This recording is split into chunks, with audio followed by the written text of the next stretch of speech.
Good evening, sports fans. We are live here in North St. Paul on the beautiful campus of North St. Paul, and we are eagerly awaiting the matchup as the North St. Paul Polars play host to the Mahtomedi Zephyrs. North St. Paul coming in with a record of 3-2, Mahtomedi with a record of 4-1. You know, it should be an excellent game. I mean, it is North's homecoming, so that atmosphere is going to be electric tonight. And let's take a look at North's previous homecoming matchups. In 2014, they lost to Henry Sibley 21-18. 13, they beat Spring Lake 47-9. And then 2012, when these seniors were freshmen, they lost to Mahtomedi 47-21. Then 2011, they beat Sibley 22-13. So North is 2-2 in their last homecoming matchups. And now it's a perfect night, but let's take a look at the weather. That's right, as you alluded to, it is a perfect night. Looks like it's going to be partly cloudy, although the sun is shining right now. A little bit of humidity and not too much wind, so should we have a great night for football here on homecoming. And now let's take a look at the matchup between Mahtomedi versus North. Both these two teams are very similar to each other. Let's start with Mahtomedi. They haven't lost since their opening game, and they're on a 4-game win streak. They outscored opponents 69-15 in the first half, and they like to run the ball, averaging 132 yards a game.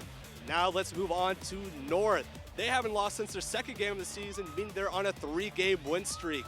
They've outscored opponents 72-28 in the first half, and they like to run the ball as well, 124 yards per a game. And the headline for tonight's game is Jalen Fry will not be playing. He will not be dressed. He is out with an injury, and he's averaging about 80 yards a game, and that's all good enough for about 7 yards per a carry. Now let's take a look at the quarterback matchup. And the quarterback matchup, as you said, Jalen Fry not going to be playing for Mahtomedi. They may have to rely a little bit more on Jared Johnson. Interesting thing about the quarterback matchup here between Mahtomedi and North is the incredible similarities. Both quarterbacks coming with the same amount of completions, attempts, and, of course, same completion percentage and just 6 yards difference. So pretty incredible stats there.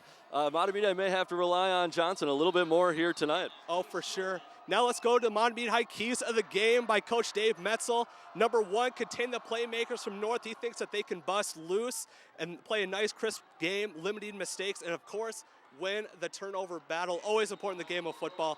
Now let's go to North's keys of the game. Play defensively, kind of stop Mahtomedi's running game and move the ball on offense. And then number three, limit mistakes. Should be a good game between two very similar teams and a perfect night for football. Absolutely, and in fact, the game has started, so we better wrap this up and get on up to the press box. Hope you all enjoy.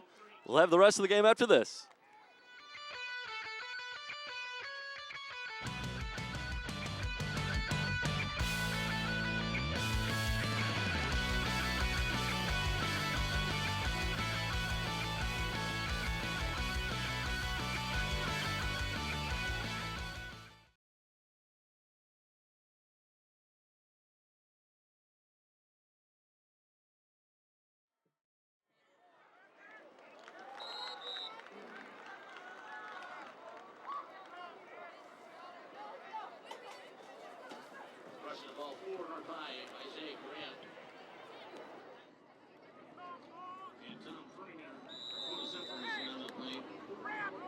Official timeout is called on the field.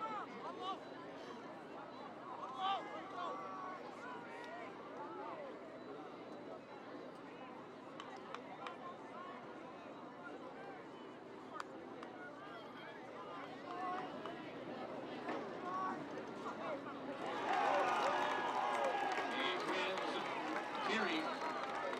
Those down markers for another Northside Polar.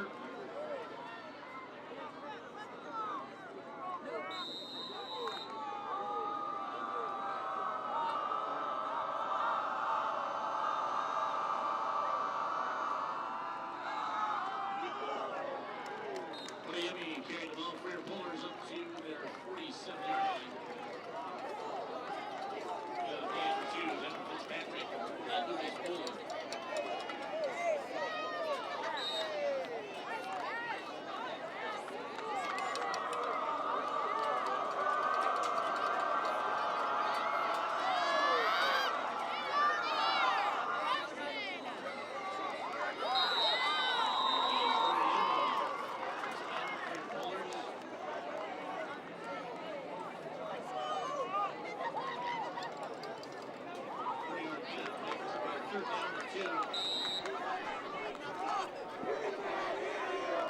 And we are here live. We just get with you here. I am Sam Erickson, alongside, of course, Michael Lawrence for this homecoming game here on the campus of North St. Paul, as the Mahtomedi Zephyrs are taking on North St. Paul. And a nice break to the outside. That's number 16, Isaiah Coran. Now, as we said before in our pregame, both these teams like to run the ball, and we just saw the option there, and Coran just uses the sideline and gets a nice gain. We'll take another replay.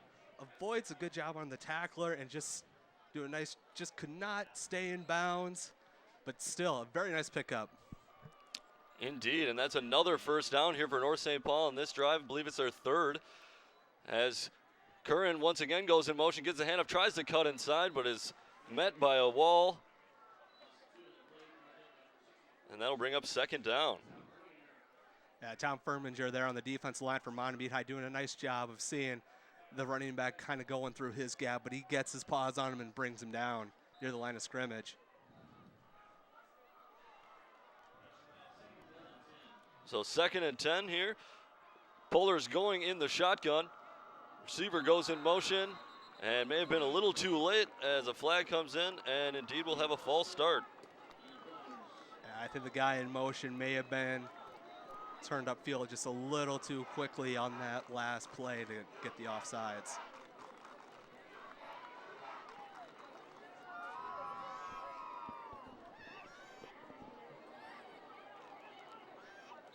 So with that penalty, we'll repeat second down. And it'll be 2nd and 15 after the no gain on first. Polars once again going from the shotgun. Quarterback Jimmy Bothwell with a back behind him, pitches it to him. And flag comes in, nice gain. That was Bishop McDonald on the carry.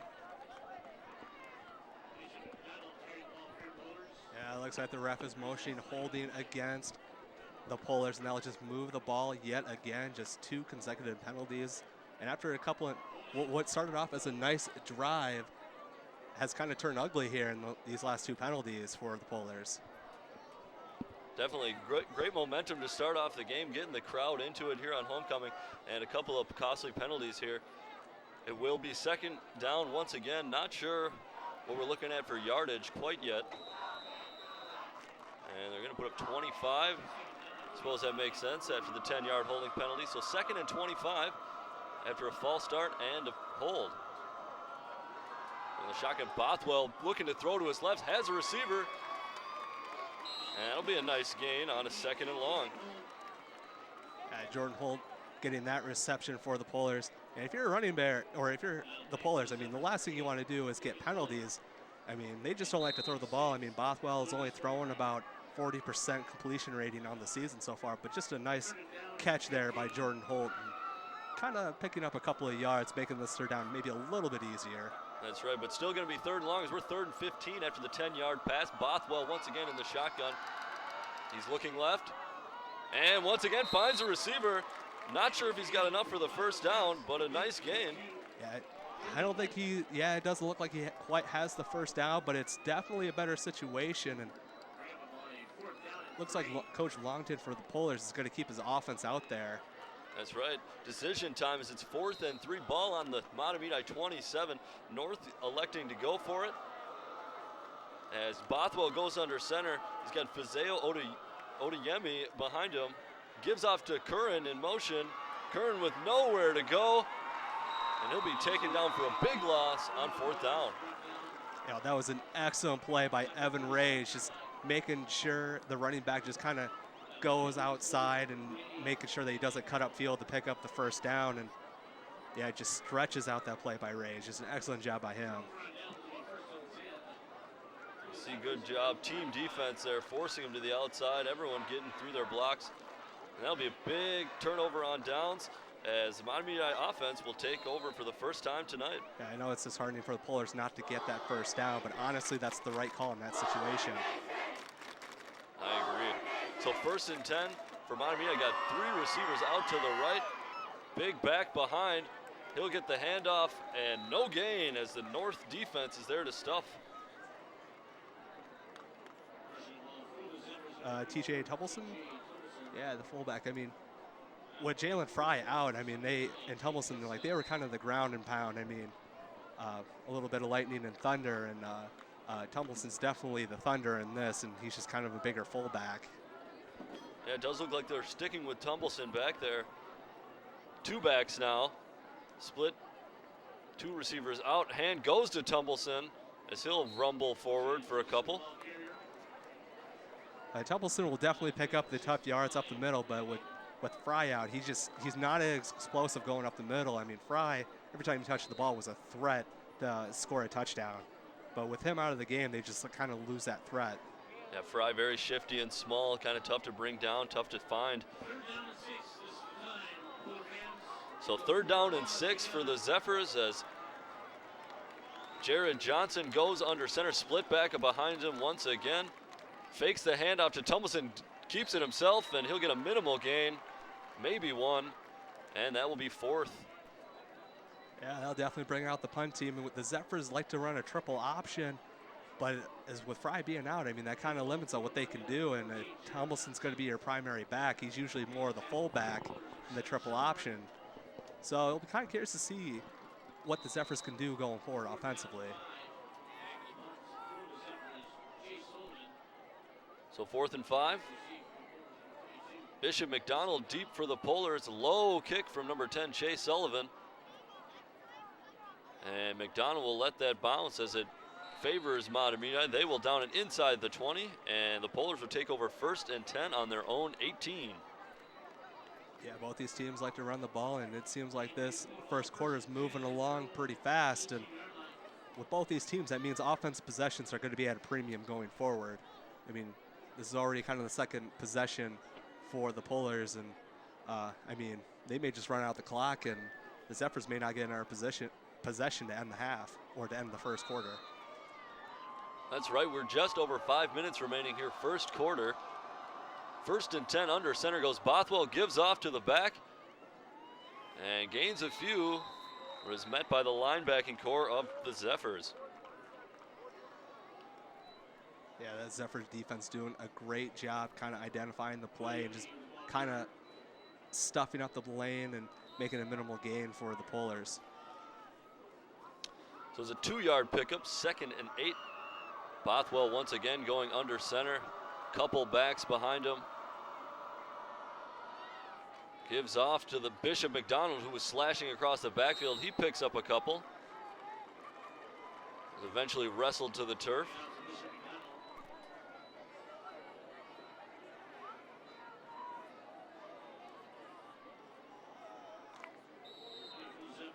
So that's a gain of 1, 3rd down and 7. So big 3rd down here coming up for North. Just over 4 minutes remaining here, quarter number 1, no score. Bothwell under center, sends Curran in motion. Fakes the hand, looks to throw, tucks it, and he will be taken down short of the 1st down. Yeah, it's going to be close, but I think you're right. I think he will be marked just about a yard short, and I'll surely bring out the punt team this deep in their own territory.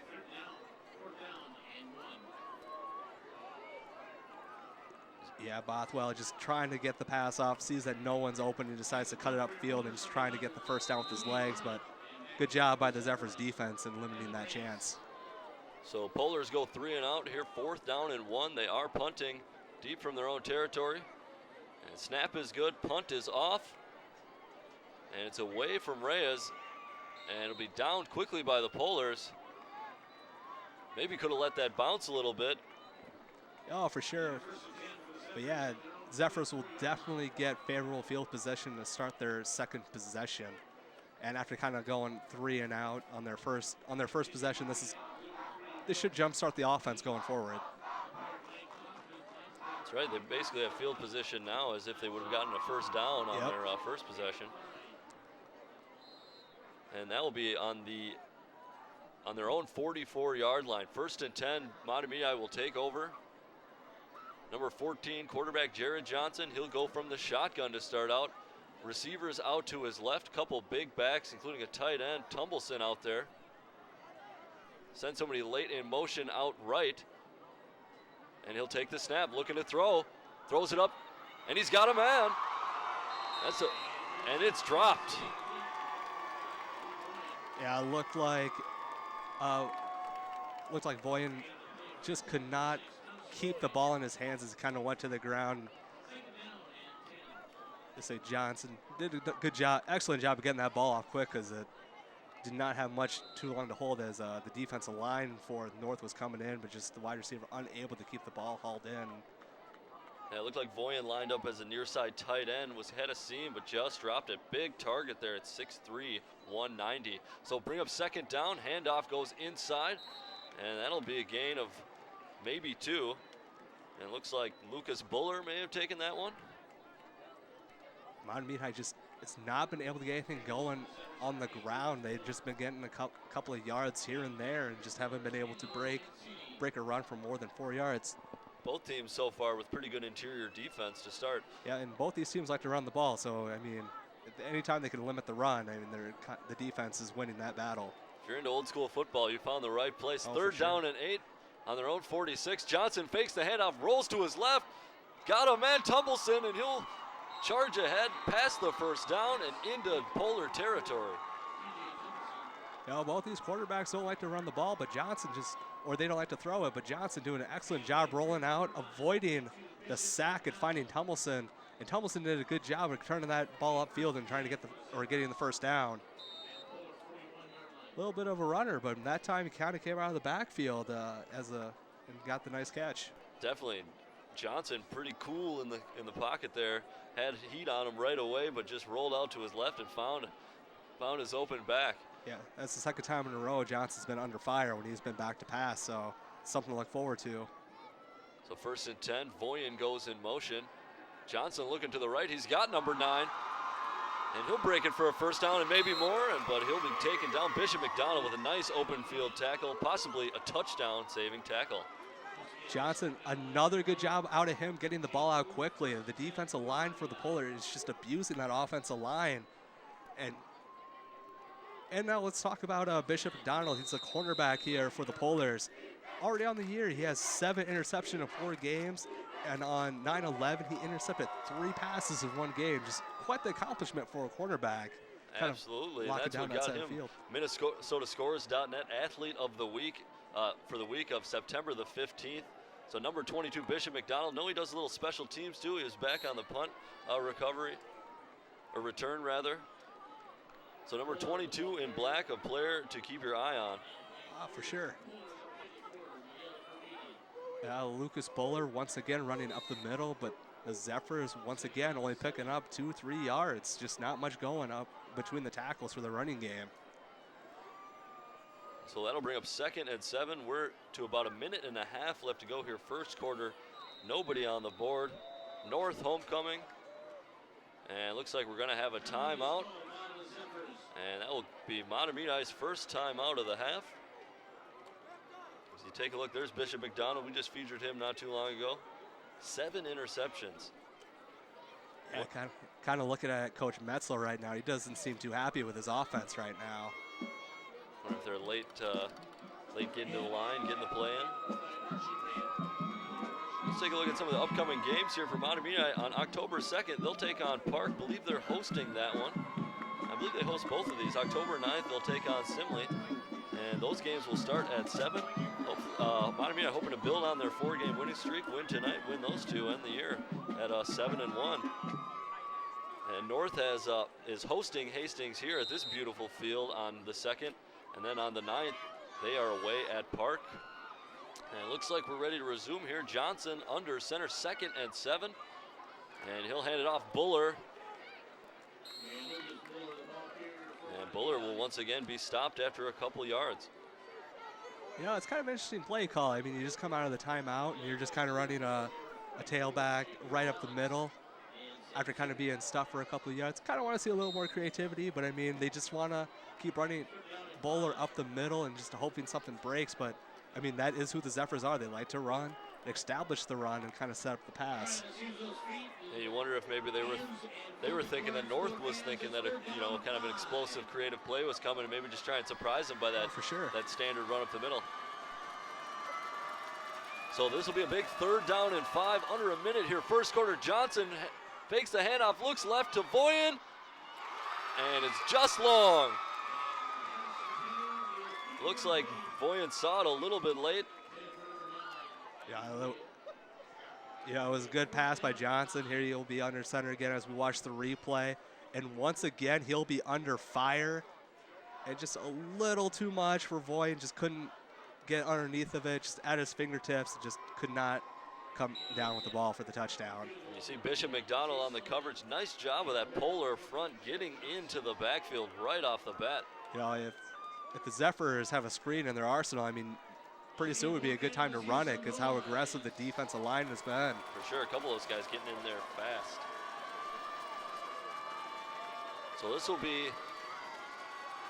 a 34-yard try for Chase Sullivan. Ball is down, kick is up, and it is good. So Mahtomedi will take the lead 3-0 here with 30 seconds to go in quarter number 1. Thanks to the kick by number 10 there, Chase Sullivan. You know, it's always good in high school. If you can kind of have a kicker who can consistently make like those 30-yard attempts, I mean, it's a pretty big weapon in high school. I mean, we don't necessarily think about it because we're so used to watching the college and the pro game, but in high school, it's very good to have a kicker who can make those 30-yard field goal attempts, kind of put a little bit of pressure off your offense. Absolutely, and they're a lot harder to come by than you would think. Oh, for sure. I called the Mahtomedi Hill Murray game a couple weeks ago. Believe he nailed 42 or 44-yarder in that one, which is quite impressive. You know, it's always nice, too, as a coach, if you can have a kicker you trust, then it makes your life a little bit easier.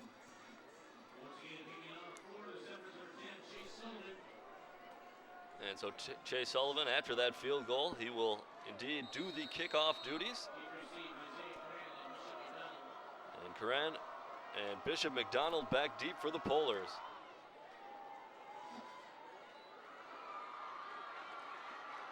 And McDonald's got it, got some room to his left, making a few Zephyrs miss.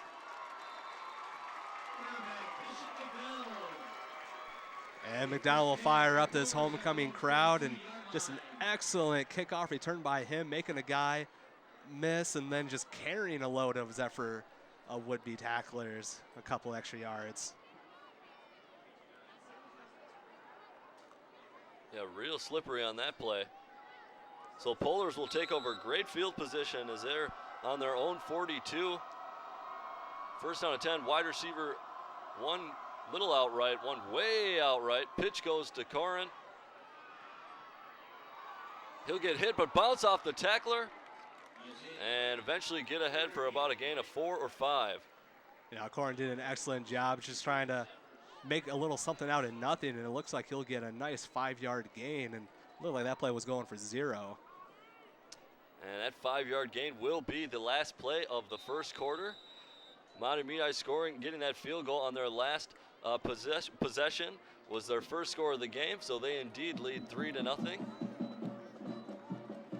As you said, it's a good rushing battle. We're excited to see what the second quarter has in store for you, for us, and we'll have that for you after the break.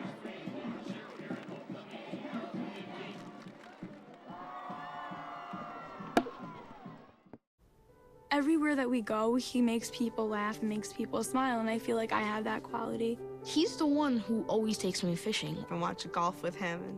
And I watch him cook because when I grow up, I want to be a cook too. We have the same faces like this.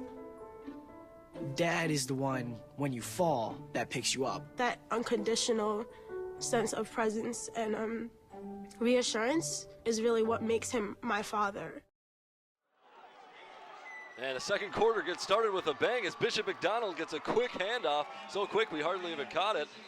And he charges ahead for a gain of at least 15. But late flag comes in on the play. That was near the tackle.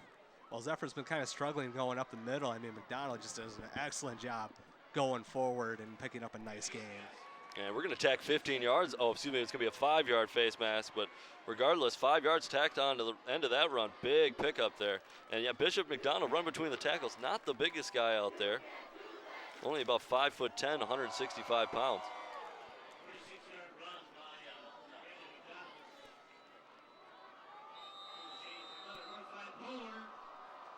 So it'll be 1st and 10 on the Mahtomedi 29 for North. They trail 3-0.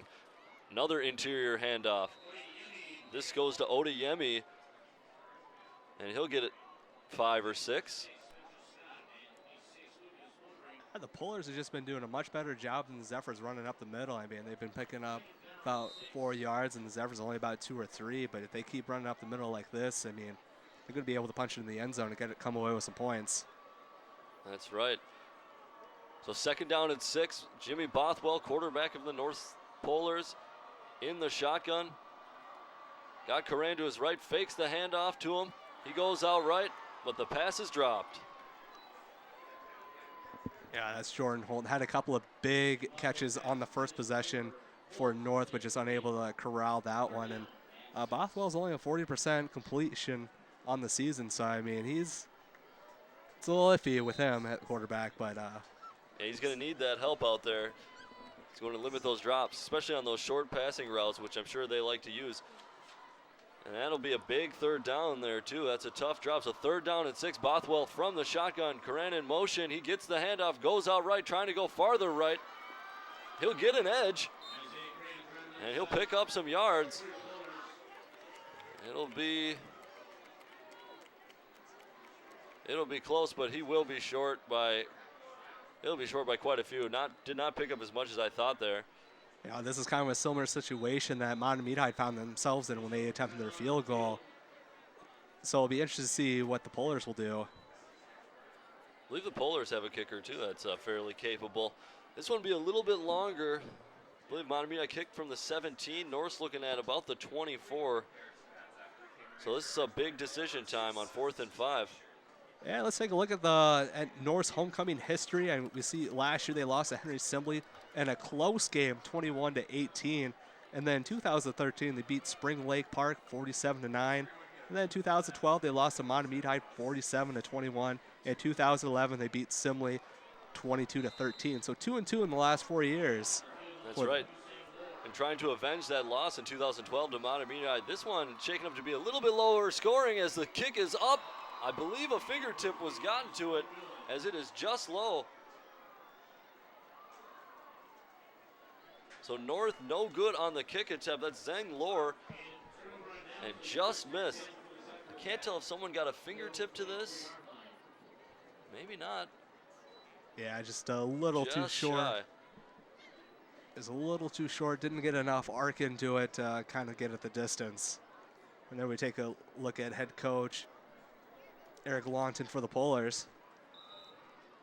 That was a tough decision, but he elected to go with the kick. Unsuccessful this time, and they still trail now 3-0. Yeah, as I said before, having a kicker in high school is very important.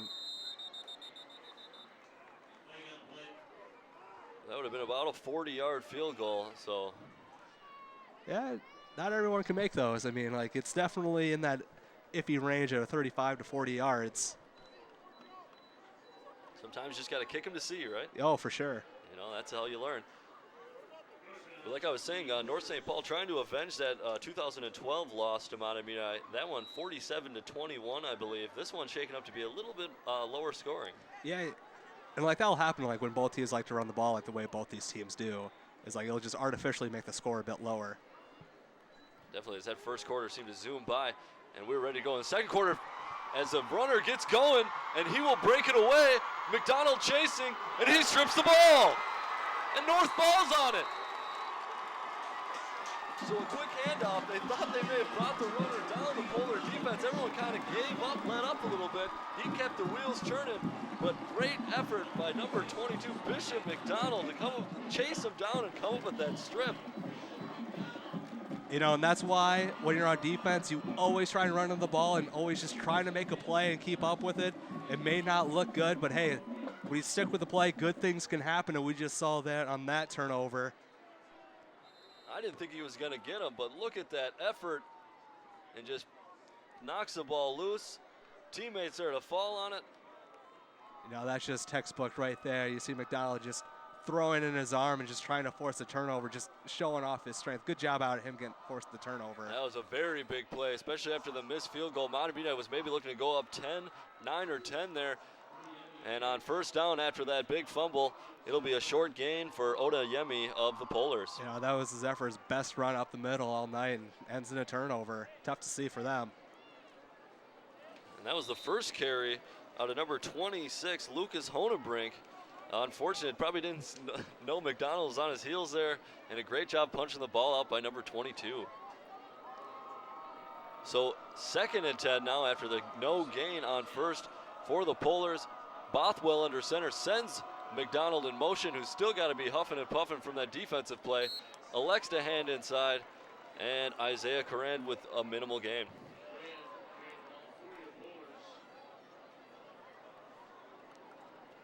Yeah, the Polars had some success running the ball up the middle, but those last 2 plays, they just haven't been able to get anything going.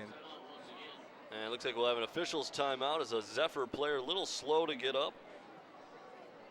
And we will break. As you see, Mahtomedi leads this one 3-0. We got about 9.5 minutes remaining in the second quarter.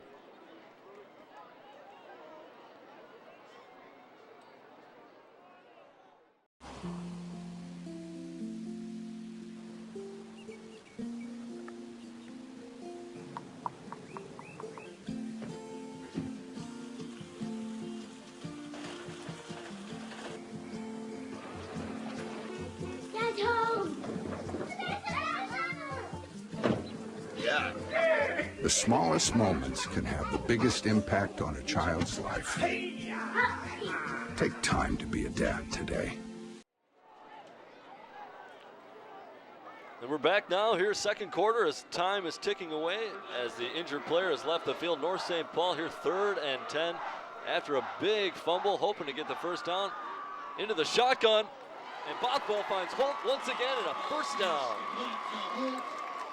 You know, Holt's been Bothwell's favorite target. That's his 3rd reception of the night. You know, Bothwell gets the shotgun snap. I mean, just kind of locks on his receiver, Holt, but he knows exactly where he wants to go with it. And Holt doing an excellent job finding space between the defenders and picking up the first down. So big first down reception by Jordan Holt. Bothwell fakes a couple handoffs, gives to Bishop McDonald. Thought he faked it to him too. McDonald goes up the middle for a gain of about 8. Bishop,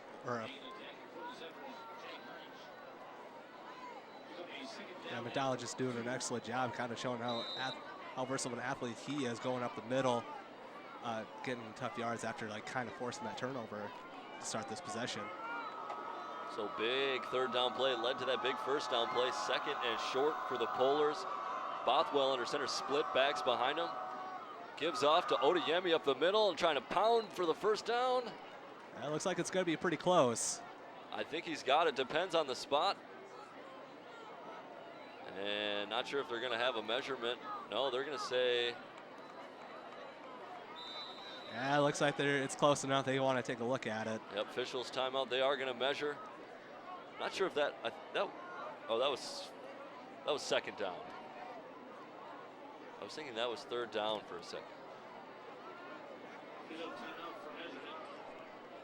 So on the 2nd and about 2, Odayemi fell forward, and we're just getting the measurement.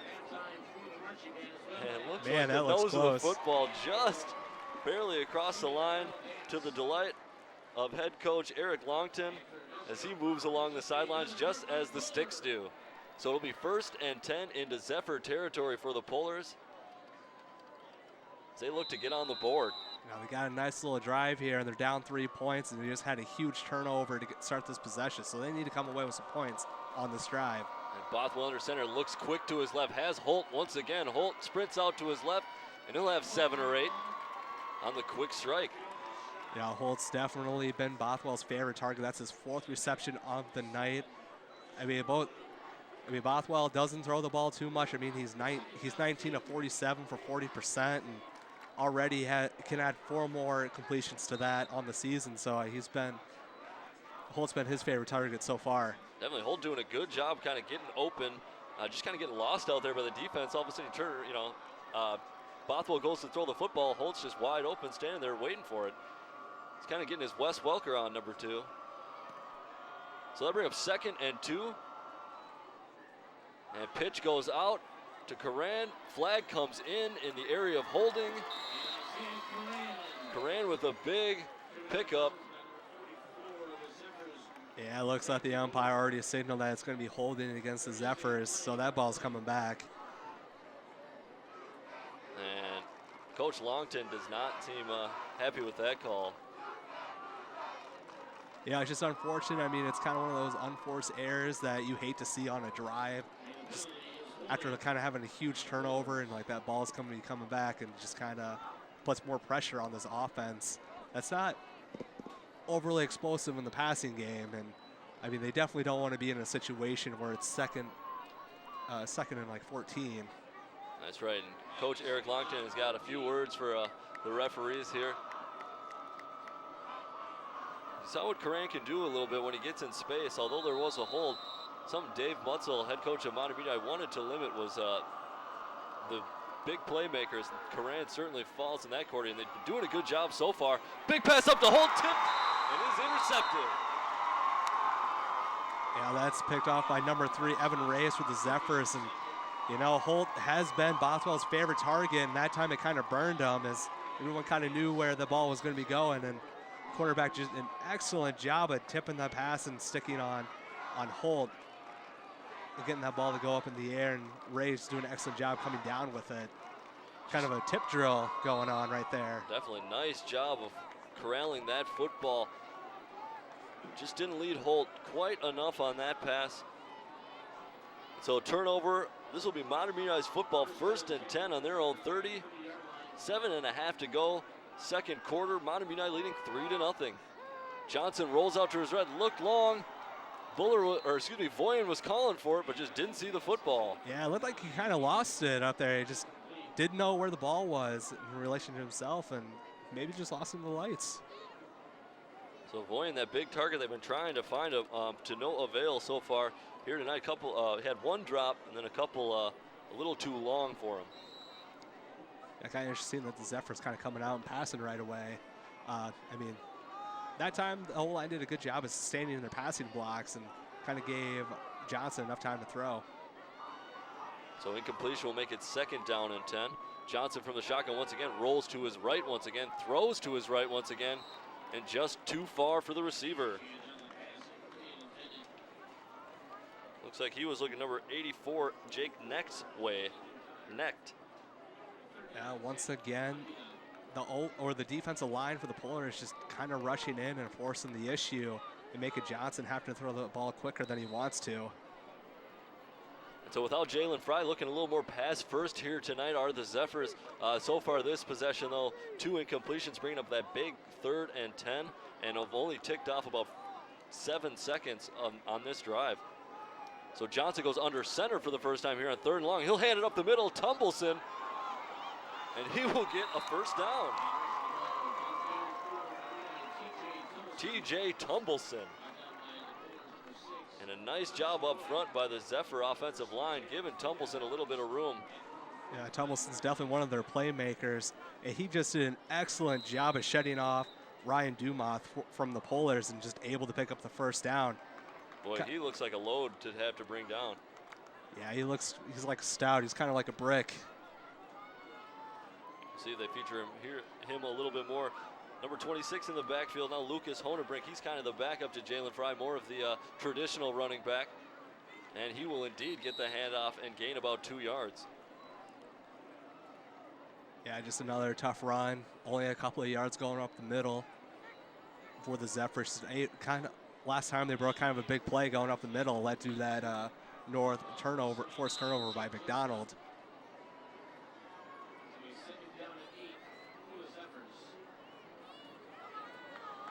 So 2nd down and 8 for Mahtomedi. They're looking to drive. Picked up the big 1st down on a long 3rd and 10. Nice run by TJ Tumbleson. Jared Johnson under center, split back, split wide receivers left and right as well. And he'll hand it off up the middle. Honebrink once again. And Honebrink is wrestled to the turf. Just another short run by the Zephyrs up the middle. Their offensive line's just not getting a push and exploding off to the ball and kind of pushing their man around, and kind of been leading these short runs, but And it looks like Honebrink coming up a little lame there after the run. Got an ankle injury. We're going to break as he is attended to by the medical staff. And we'll have the rest of the action for you when we return.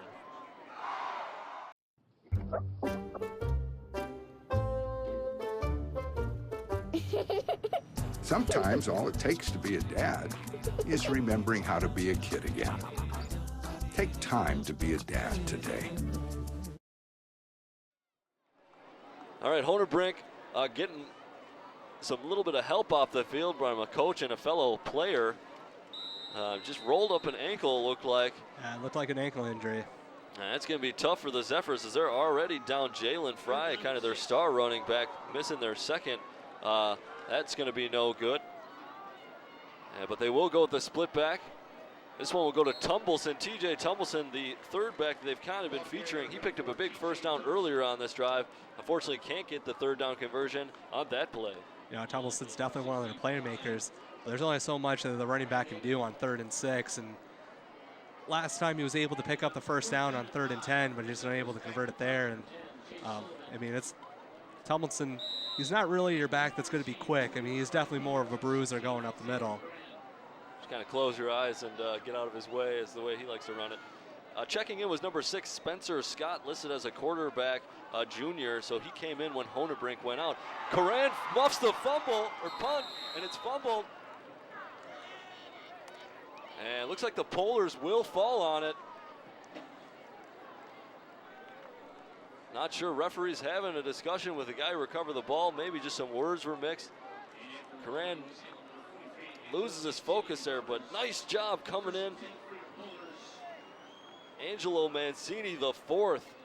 Nice job falling on that one, keeping Polars, keeping the ball with the Polars. Yeah, Polars are lucky to come back, maintain the possession of the ball, and just unlucky Blake by Corin, just misjudged, unable to get a clean look at it, and gets them off. Yeah, kind of an interesting game after a pretty clean first quarter. We kind of had some rough play here second quarter.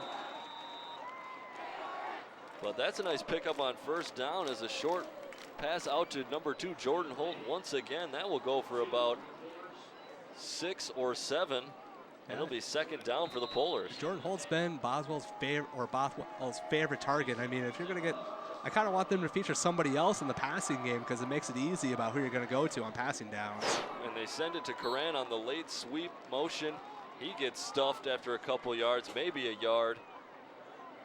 They've tried that a couple times. That kind of seems their bread and butter play. Coran with good speed tries to get to that outside edge, but this Mahtomedi defense has pretty good team speed themselves. Yeah, Northwest got a good job of mixing it up. I mean, they haven't been exclusively running the ball. I mean, they've been throwing the rock around a bit too. So big 3rd down and 2, 4 minutes left to go second quarter. This will go Odeyemi's way up the middle, and he will power for the first. So Odeyemi, kind of their TJ Tumbleson, you know, short yardage. They want to bruise it up the middle. They're going to give it to 34.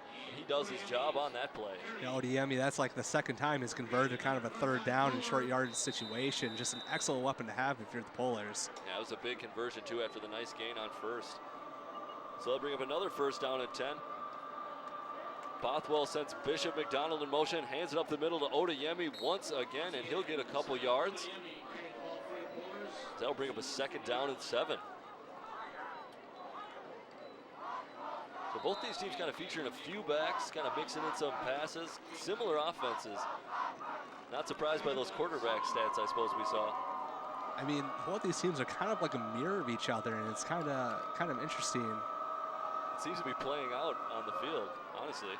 So a quick strike to Jordan Holt once again. Holt looking to get some yards in space. He will pick up about 4 or 5, but that will bring up 3rd down. You know, that'll be his 6th completion of the night. And I mean, no, the Polars' offense or pass attack has not featured anybody else but Holt. I mean, he's caught everything so far. You almost consider just like shadowing him with somebody for the Zephyrs, although they don't want to leave it exposed, losing a man on, I'm sure, on the running game. And you see Holt way out wide there. They tried the sweep to Coran. Coran hands off inside to McDonald, and that play will net them the first down. Interesting play here. Yeah, it was very interesting. It looked kind of like a fake counter, and then it turned up actually being a counter. A couple handoffs there, so risky but rewarding. Yeah, good job by the offensive line, giving their backfield enough time in order to pull that stunt off. So first down and 10, shotgun back right behind Bothwell. Bothwell pitches out. That back was Coran. Coran cuts upfield, makes somebody miss, gets out to the left side, and he'll have a gain of 12 or 13 for the first down. You know, in their early going, it looked like the Zephyrs defense was doing a good job of stretching out those option plays. But the last couple of times, North has been able to turn it up for about an 8-yard gain. And here we take a look at it again.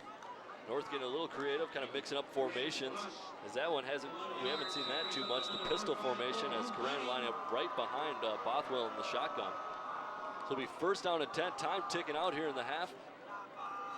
Just under 3 to go as Odeyemi gets another carry for about 5. Yeah, that'll probably be Odeyemi's longest carry of the night with 5 yards, and he's just their short yardage back, picking up a couple, but he does what he does well. I mean, he allows them to have that nice mix. You know, Coran kind of going the outside, Yep. you know, the passes to the outside, and then you can, you know, complement that with Odeyemi up the middle. You know, not to mention having Bishop McDonald in there for, you know, some flashy plays here and there. So he seems to be more of a feature on defense, but, you know, he's out there pretty much almost every offensive play. So quick strike goes to Coran out of the backfield.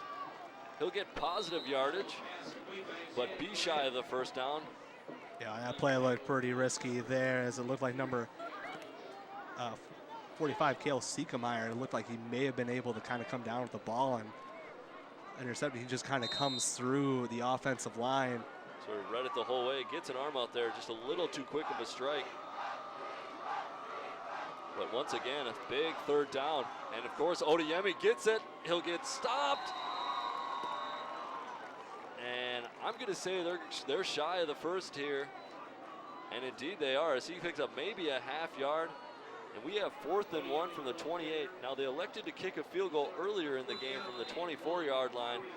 You got to think coach is going to keep the offense on the field here. You know, I think he has to. He has to get that ball a little bit closer, because their kicker definitely missed it short. Just did not put enough arc into it the first time. That's right. Well, I'll tell you what he's going to do. Coach Longton is going to take a timeout. They're going to talk it over. We're going to break, and we'll have their decision after this.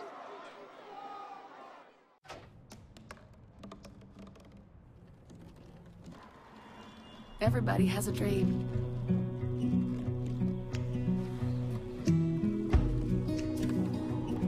Mine was to see the ocean. And with a little help, I made it.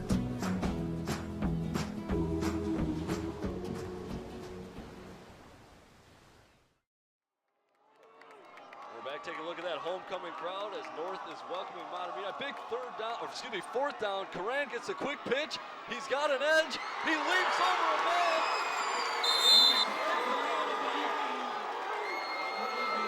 What a play by Coran. Huge first down. That was 4th down and 1. And we've got a minute 15 to go here in the first half. Yeah, he just fires up this homecoming crowd. Coran just gets it on the option play. And he just absolutely hurdles the defender coming up right there. Just absolutely clears him too. Track coach taking note. No Maybe kidding. got somebody for the high jump there. So you see number 16, Dave Mutzel, head coach of Mahtomedi, wanted to limit those playmakers. Coran flexing a little muscle on that one. So fake from Bothwell quick. Now he's going to look for a fade route for Holt. Holt just can't get underneath it, and that'll be incomplete. Yeah, Holt's been his favorite target of the night, and it looks like number 27, Justin Maroney, just giving him quite a bit of cushion, leading to probably has about 5-6 receptions already in this first half. You wonder if they're just trying to limit his damage. You know, they're worried about him being able to get some yards after the catch. So just letting him get those soft catches and trying to just get him down. But yeah, they're definitely letting him do his thing. Although, I guess can't argue with the Zephyr strategy. No points allowed so far, although the Polars are definitely knocking as Bishop McDonald gets a carry. He'll pick up good yardage. And that'll be a 3rd down, and what looks to be about 4 or 5. And it looks like Polars will take a timeout, we'll take a break. We'll have the exciting last minute here of the first half for you when we return. I make learning a privilege, not a chore. And unconventional methods common. I'm a teacher. I make more.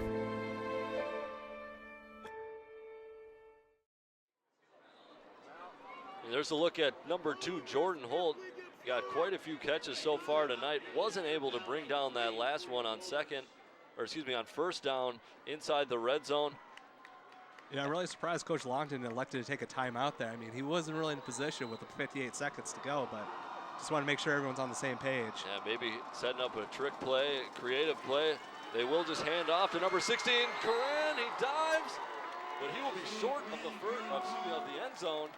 And this will be a big time call, as that'll bring up 4th and goal from maybe the 1-yard line. I think they just try to kind of surprise once again after a timeout, kind of just coming with the play we've seen quite a bit, maybe trying to get that Zephyr defense thinking a little too much. But we have a running clock here, and we're under 45 seconds. Bothwell under center. Got a full backfield except somebody out left. Gives to Odeyemi. Odeyemi blindly running in. He's in, but we've got flags. There's some laundry, and I'm guessing it might be a hold. It's definitely in the vicinity of holding. Oh, Polars start to celebrate.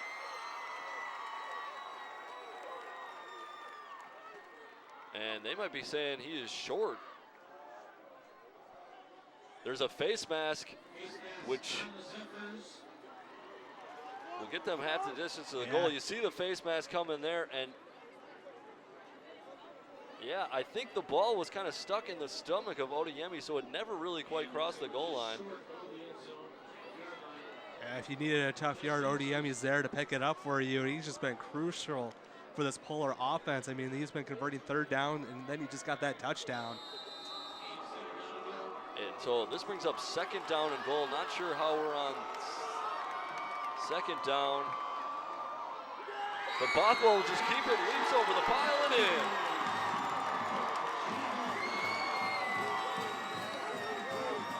But the Odeyemi run was on 4th. Well, they picked up the 1st down right after the timeout. Regardless, Bothwell goes in. Odeyemi maybe trying to give him a little extra push there to get him over. Polars take the lead. That'll make it 6-3. Zenglor on for the extra point. The snap is down, the kick is good, and the Polars will lead 7-3. We've got 27 seconds left to go here first half. And the Polars lead here on their homecoming against Mahtomedi. Yeah, just an excellent possession there by the Polars, just kind of running down the field. I mean, they've been doing an excellent job all night mixing up their offense. I mean, running the ball with Corinne and then like passing it to Holt, and Holt's just been doing a good job getting about 6 receptions all night. Yeah, definitely some key receptions throughout. So nice scoring drive. North St. Paul eventually gets it in. Long drive there too, wound down the clock of the first half. So not much the Zephyrs were able to do with this possession. Although Mahtomedi has kind of shown, they've shown more of a desire to pass. So they may be a little more comfortable. It's definitely going to see how well they do on this kick return to make sure what Dave Muscle wants to do to end this half. And the kick is up.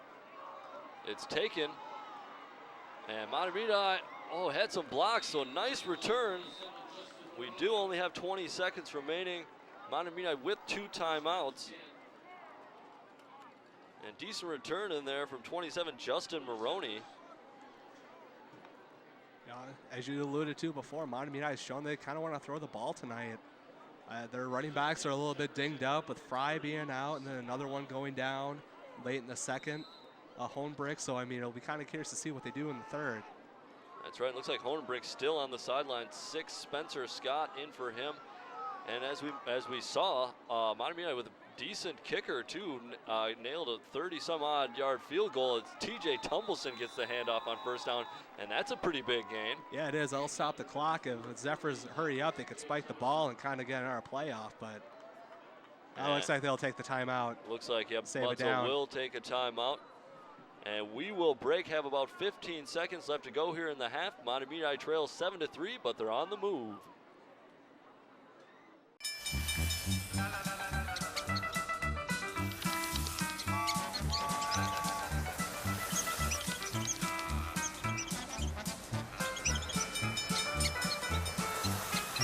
Kids will spend 15 minutes watching online videos like this one.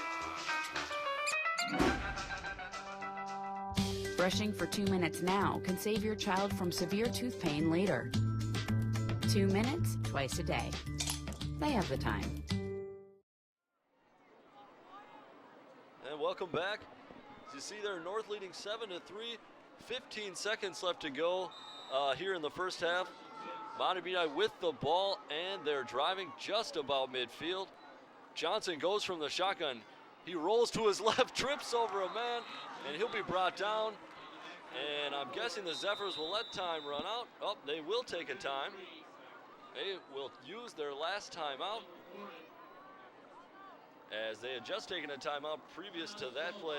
Didn't work out the way they wanted to. Roland Johnson out to the left-hand side, maybe trying to get him a little more time. Yeah, for sure. But I mean, the pressure's been coming all night from that defensive line whenever the Zephyrs wanted to pass. And then Michael Corrin for the Polars just able to come down with the sack. But yeah, they've been close numerous times, and the offensive line just has not been doing a good job sustaining their pass blocking. And I mean, it's good decision by the Zephyrs coaching staff to roll Johnson out and get him a little bit more time. But I mean, there's only so much you can do if your offensive line doesn't block it for you. Absolutely. So nice job there by the North defense on first down after giving the big run to Tumbleson.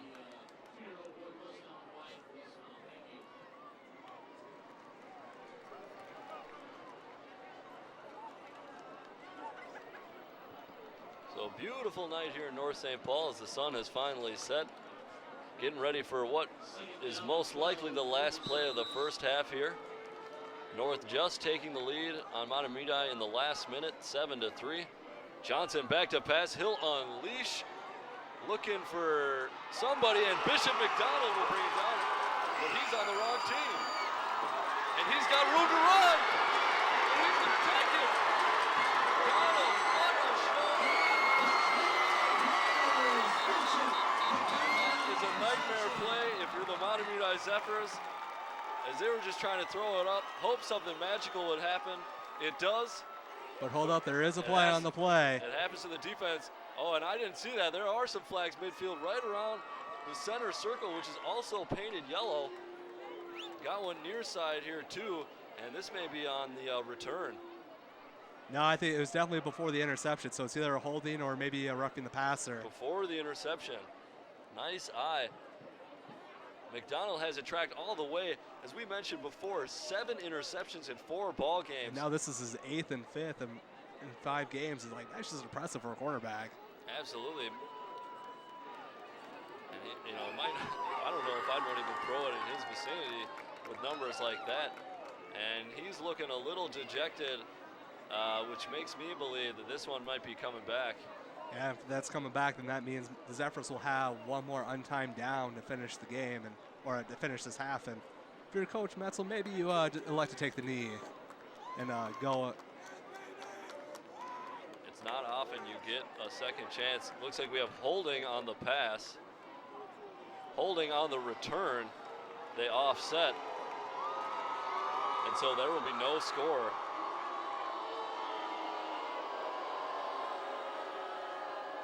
Yeah, the Bluebirds are coming from this home crowd, this homecoming crowd. That play would have been something else to get this crowd into it. Go into halftime like that, scoring 2 touchdowns in the last minute after trailing 3-0. So this will get marched right back to where it started. Mahtomedi will have one more untimed down on their own 46. Yeah, it's kind of looking like they're lining up to take a knee here. And I'm going to tell you, I'm not the only person still standing here. Just about the entire North St. Paul's fan section is up on their feet. Most of them just kind of staying there in disbelief at this point after seeing that incredible play.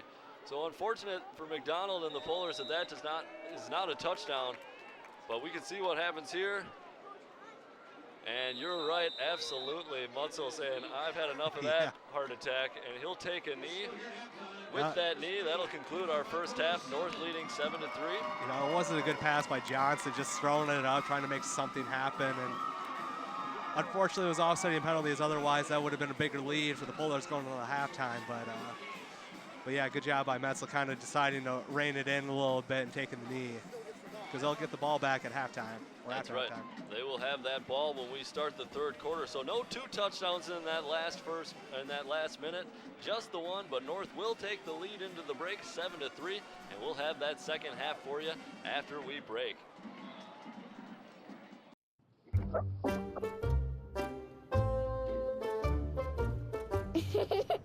Sometimes all it takes to be a dad is remembering how to be a kid again. Take time to be a dad today. Hello, welcome back to the start of the third quarter. Beautiful shot of the moon there. Gotta give a big shout out to our camera crew as we're getting ready to start the third quarter at North St. Paul's homecoming here at their campus, and they lead this one 7-3 over Mahtomedi. You know, it could have been a lot worse for the Zephyrs there, as Bishop McDonald had a pick 6, but it was called back on offsetting penalties. The Zephyrs could have found themselves in a lot bigger hole to start this third quarter. And both these teams coming with pretty nice win streaks. Mahtomedi on 4 games, North St. Paul on 3.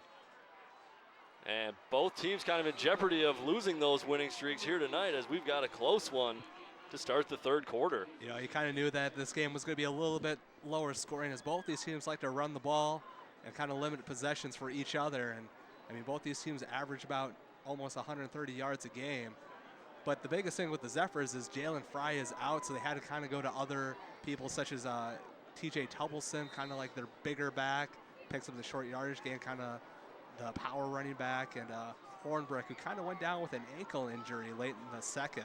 In fact, it looks like he is still sidelined as number 6 Spencer Scott is in. And it looks like he's kind of their third, fourth option out of the backfield. But he'll get the carry to start, and he's looking shifty, as he'll just pound his way ahead for a first down. Dragon tackler, so feeling a little inspired getting some clock. Yeah, that was one of their better runs up the middle, and you could tell to end that run as he was like holding that ball, making sure that no one was there to strip it away from him, as the Zephyrs had a pretty big run in the first, but Bishop McDonald just showing off his athleticism and forcing the turnover, but no turnover this time for the Zephyrs. Yeah, just trying to get both his hands to secure that football. Great second effort, picking up nice additional yardage after being touched. So big first down and 10. Johnson gives off to Scott once again. Scott will bounce ahead. Thought I saw the ball come out, but it did not. And that'll be like a 6-yard pickup. Yeah, Scott's looking pretty good here in this first 2 plays to open this second half. And, you know, they may have been able to find somebody behind Fry and Hornbrick. Yeah, maybe catching North St. Paul off guard a little bit coming out. They're doing a lot of passing in the first half, you know, with the third option in the backfield, maybe not thinking it would go to him right away. So that run brings up a 2nd and 5.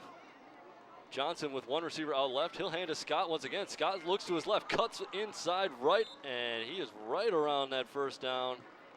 It looks like they'll spot him short. And that will be 3rd down and a short one.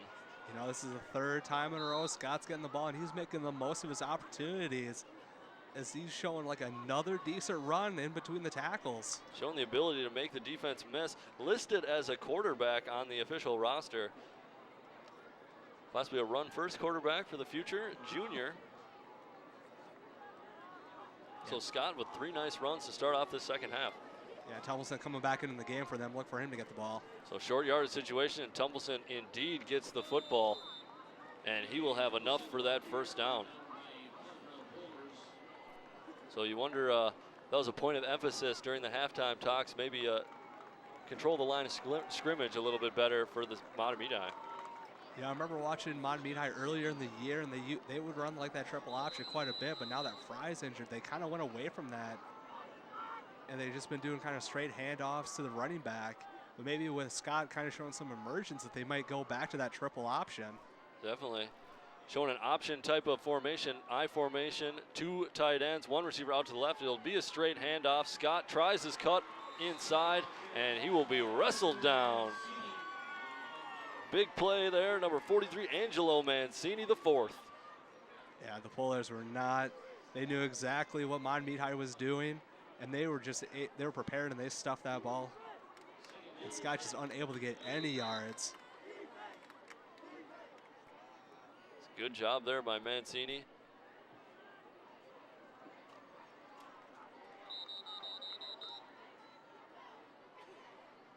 And with that, it'll be 2nd down and 10, so no gain on the play. 2nd and 10, and refs are ready to resume things here. Johnson under center, split backs behind him, 1 receiver out left. And we may have some movement. Flag came in quick.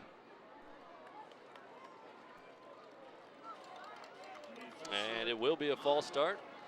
And they will walk that back about 5 steps. We'll have a 2nd and 15. This may be the first opportunity to see Johnson throw the ball this half, and hasn't been looking the greatest. Almost had that pick 6 mentioned before.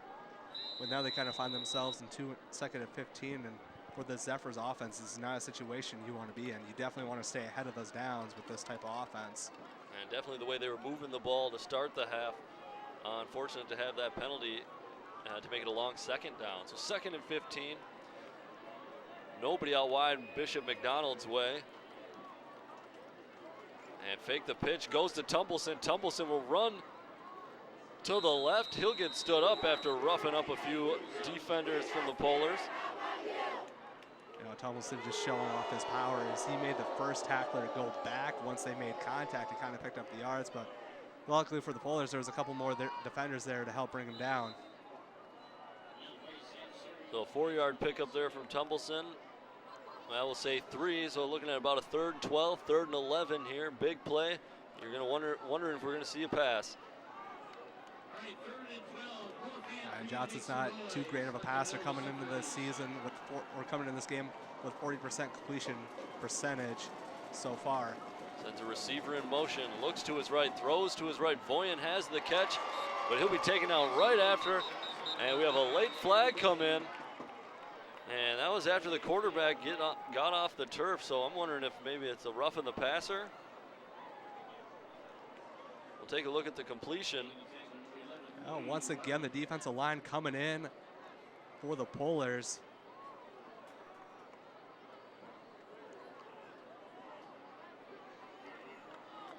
And a lot of talking going on, and we have a defensive hold that's declined. We have a roughing the passer, which is going to be accepted. So that'll tack on 15 yards. That'll give the Zephyrs the 1st down, and that is not something the Polars wanted. Yeah, I mean, they could have had an opportunity to get a stop here. They just had a nice defensive play and have it nullified there by the personal foul for the automatic 1st down. Yeah, a couple of penalties on that play. And you see Coach Eric Longton not happy with what's going on there. Yeah, it's a little disappointed, but I mean, like roughing the passer is definitely one of those more aggressive plays. So I mean, it's frustrating in the situation, but I mean, it's not a ticky, or it's not like a brain dead foul, kind of like getting an off start, so to speak. Yeah, especially these days in football, always kind of a gray area. You see Coach Longton walking the sidelines with the headset in his hands. Likes to keep it there more than on top of his head. Kind of encouraging the team and getting in the refs a little bit. So after the big penalty, that'll run on 1st down, goes to the right side. They're looking at Scott once again. He'll pick up a couple.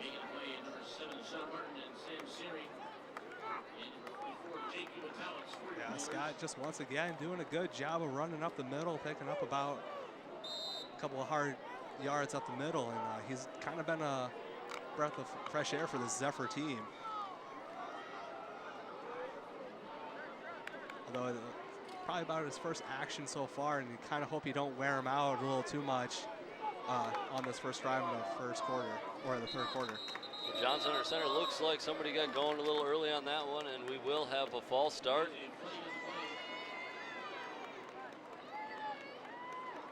A little bit sloppy here in the early going of the second half. A couple of penalties, both teams.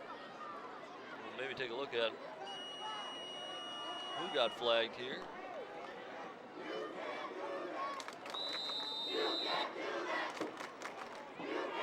Not sure what that was. Maybe a receiver, one of the backs. I was kind of watching the line there. I was too. I mean, that's where you typically see the offsides, but I mean, it didn't look like anybody was moving. So Johnson under center once again. He'll give off to Scott. Scott tries to power ahead for a couple of yards. And he'll get 2. You see a new icon up there in the top left of your corner, hashtag TV19 Sports. We, of course, want to welcome all your comments, maybe some criticism, whatever you want to say. But we just want you involved out there, so feel free to hashtag TV19 Sports. Tell us how we're doing. Tell them what you think. Get us involved in the community. Tell us something about these players, something about these matchups that we might not know. Always love the community involvement, and we like to return our product to the community as well. So we're looking for that in the future, and Bishop McDonald coming up with a big interception. He will get that interception, as that'll be his 8th in his 5th ball game, and I'm not sure where that pass was going. You know, Boynton was in the vicinity, but he was absolutely nowhere close. And I don't know if there was some miscommunication there between the quarterback and the wide receiver, but Johnson just looked like he was passing to McDonald, who will get his 8th interception in 5 games, and that'll be his 2nd. He also has 1 forced fumble in the game so far. That's right. He would have had another interception had it not been for those penalties. Looked like a lot of pressure on Johnson as he tried to throw that one. Kind of alluded to that earlier in the ball game, that the front of the Polar defense was getting in that backfield right away. So North will take over first possession of the second half. And Coran will pick up a good chunky yardage. He's a little slow off the turf. That was a pick of about 9. And he will stay down. And looks like we'll have an official timeout as the medical staff will attend to Isaiah Coran. He does not look very happy there. We will break. North leads 7-3.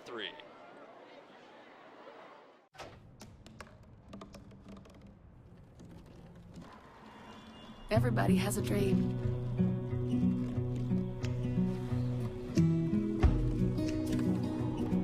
Mine was to see the ocean. And with a little help, I made it.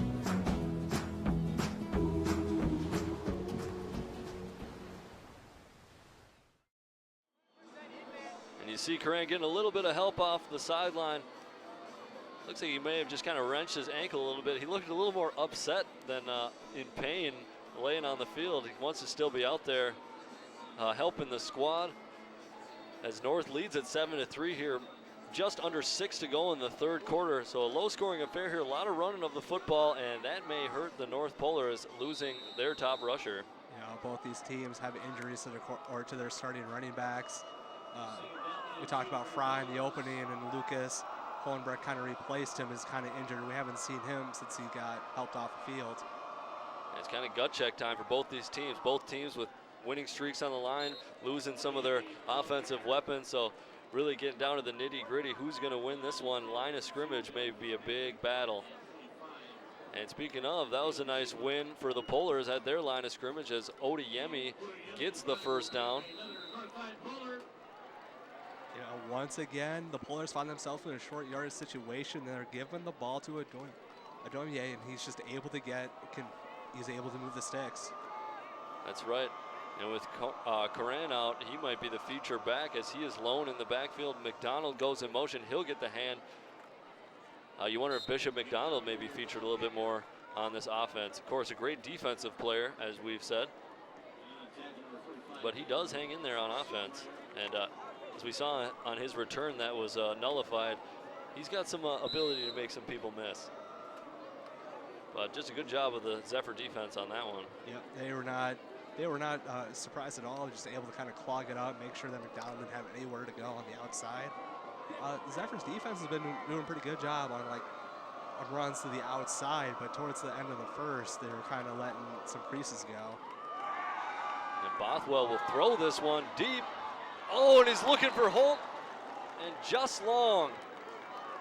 I thought Holt was going to bring that in. That was a nice pass from Bothwell. Maybe just leading Holt a little bit too much. Yeah, Bothwell and Holt have been connecting all night. It just haven't been able to connect on the big one yet. Oh, and just out of the reach. That would have been a big play. It looked very similar to like that, what would have been a touchdown reception for Holt in the first quarter. Just outside his fingertips, couldn't get it. So that'll bring it 3rd and 10. And they'll do a sweep and nothing doing for Mahtomedi. Looks like that was 26 Chris Johnson getting a little action with Coran on the sideline. Yeah, Coran just went out and their offense goes a little bit stagnant here, and Mahtomedi will get the ball back. Man, it's like this third quarter is going by pretty fast, already about 4 minutes to go. And it looks like they are working on Coran's leg near side here on the Polar bench. They'll get set up to punt. Reyes back deep for Mahtomedi. He will field it clean. No fair catch, but he will drop the ball. Not sure who's on it. Polars are on it.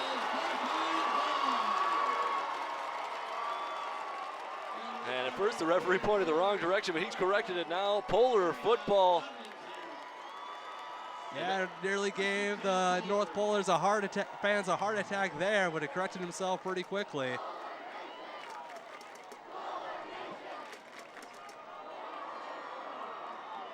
See, pretty easy. Maybe just took his eye off it at the very end, but what an effort. Adrian Wadlington. Yeah, it looked like Reyes were able to get the fair catch, but no. Oh, and I think ball came out here. And refs are saying he was down.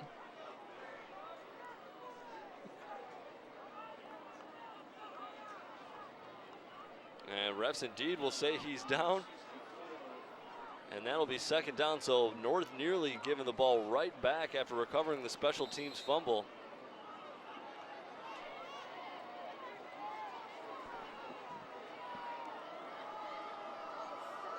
So really good field position. 2nd and 7 from the Mahtomedi 32 for North. Bothwell in the shotgun, pitches to Corin. He's back on the field. He's got an edge. He'll cut back inside. And eventually he'll go down, but that's a big gain.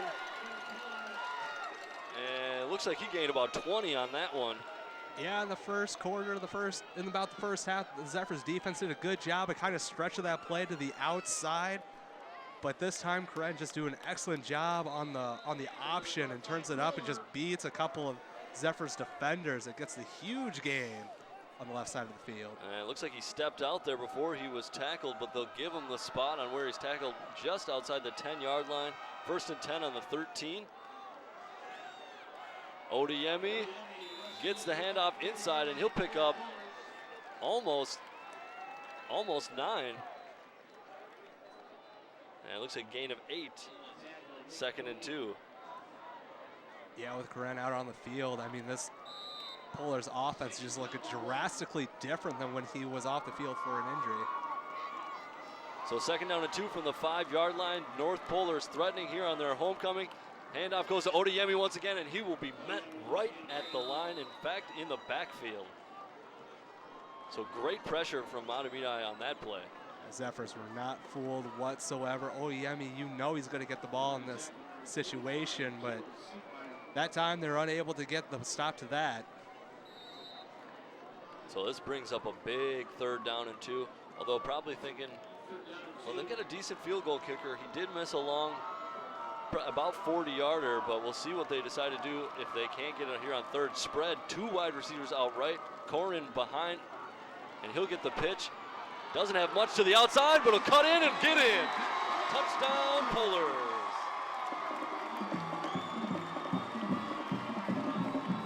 Corin's jacked up after spending some time on the sideline. He said he more upset than hurt when he went down, and it's showing some certain fire right here now. Yeah, once again, they're just pitching it. He's just trying to get the far side of the field. Zephyr's doing a good job at original containment, but which forces Corinne to go up the field, but just no one's there to get him. Yeah, nice shimmy shake to get inside. And I kind of thought that play might have been dead from the get-go. Nice individual effort from Corin to get in. You know, if you're Coach Eric Longton, how concerned are you to see Corinne jumping up after having an ankle injury? I mean, there's been a couple of injuries there on celebrations. I feel like you want to tell your team to settle down a bit. Well, you see Corin knocking Odeyemi over on that jump celebration, which is no easy task, but you're right. No more than 2 minutes ago, he was near side here getting his leg worked on by the trainer, and all of a sudden he's doing his high jump like we saw in the first half. So the extra point was good. And that'll give the Polars a 14-3 advantage. We've got 1:16 left to go here, third quarter. So big special teams play, getting that fumble off the muff punt and converting it with a couple nice runs from Isaiah Corin.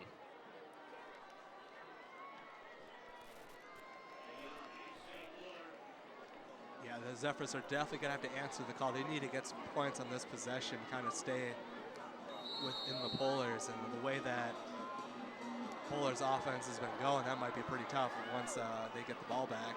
And the kickoff is deep, fielded difficultly, but nevertheless handled by the Zephyrs. In return, out past the 20. They'll have it 1st and 10 from about the 21, 22-yard line. You know, on the last possession of the Zephyrs, they kind of gave the ball to Spencer Scott quite a bit. He had some success running up the middle. So it'll be interesting to see if they stay with him and kind of hopefully that he can recreate some of that magic in the early first or the early third quarter. And their last possession ending on that interception. Bishop McDonald, as we mentioned numerous times, I believe 8th interception already on the young season. So you got to wonder if Mahtomedi is going to shy away from the passing game or try and win it on the ground. Tough though with their top 2 backs on the bench. You know, it's hard because I mean, the defensive line for the Polars has been able to get pressure on all night, and then you have McDonald who just makes his job easier in the secondary. And Scott gets split out wide to the right. Nobody's with him. Johnson looking that way, but there's a seam open. It's Voyen. Voyen, big kid, unable to break the tackle, but a nice pickup for Mahtomedi on 1st down. Yeah, just really surprising to see the Zephyrs kind of go out wide with no backs in the backfield, and they get a nice reception. Yeah, it looks like it surprised the Polar defense a little bit too. Yeah, Voyen just doing an excellent job once again, finding nobody or finding himself in the open field and getting a nice 1st down. Man, these quarterbacks have kind of been locking on to their wide receiver. I mean, Johnson's been locking on to Voyen, and then Bothwell locking on to Jordan Holt for the Polars. And Scott goes out wide to the right. Once again, 3 receivers to the left. Johnson looking deep, pressured, rolling. He escapes the pressure, and he'll pick up a nice chunk of yardage here on the near side of the field. 1st down and more. Looks like a pickup of about 14. So you look, he was pass first here. Interesting, Scott out to the right. They kind of have Tumbleson offset to the left. Yeah, big running back. Second time in a row they split Johnson out, or to get Scott to motion out to a wide receiver. And Johnson's ran the ball like a fair amount of times for the Zephyrs, but hasn't had too much success. I mean, he only averages about a yard, but that time uses his feet to get the 1st down. I was going to say, not a whole lot of design quarterback runs by this Mahtomedi offense. Wonder if he gets the majority of his just on tucking and running like he did on that play. Yeah. Certainly can show that a bit, or shows a good ability to do that. You know, I'm kind of surprised they kind of went away there and kind of do the handoff again. Looks like they'll probably use this to end the 1st quarter. But yeah, it looked like they're getting some success on kind of a more spread out formation. Yeah, showing some different looks, spreading out wide. And you were right, that will be the last play here, 3rd quarter.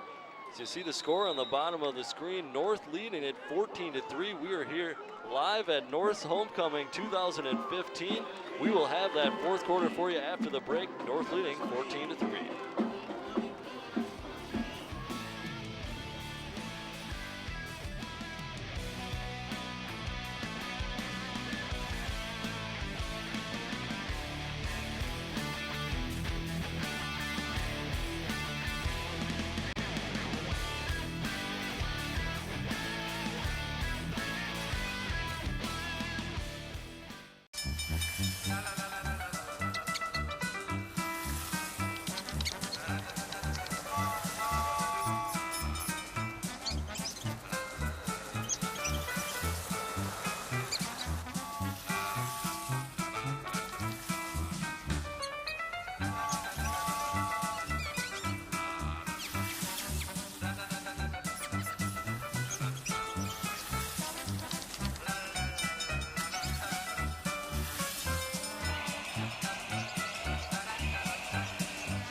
You'll spend 15 minutes watching online videos like this one.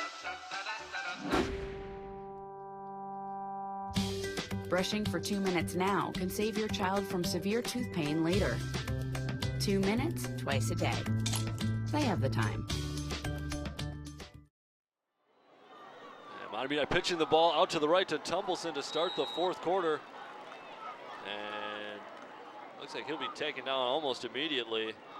And that'll bring up a long third down. Yeah, Tumbleson's definitely one of their playmakers, but if you're the Zephyrs, I kind of want to see you run the wide receiver, the 4 wide receiver sets, because they look like had a little bit of success. You had a small sample size, but I mean, you converted got 2 huge first downs in that formation. It was interesting ending the quarter with the handoff to Tumbleson, then coming right back out. You know, wonder if they're trying to overthink it, over-strategize a little bit, and surprise North. And this will be a handoff to Scott. You also got to wonder if this is probably 4 down territory, I suppose, for the Zephyrs. For sure. I mean, the way that the Polars are running the ball, I mean, they're not going to have too many possessions, and this is definitely 4 down territory for the Zephyrs. And it is indeed 4th down. We will have a 4th and about 4 or 5 for the Zephyrs as they are marching into Polar territory, trailing this one by 11. So this could be a big scoring drive for Mahtomedi.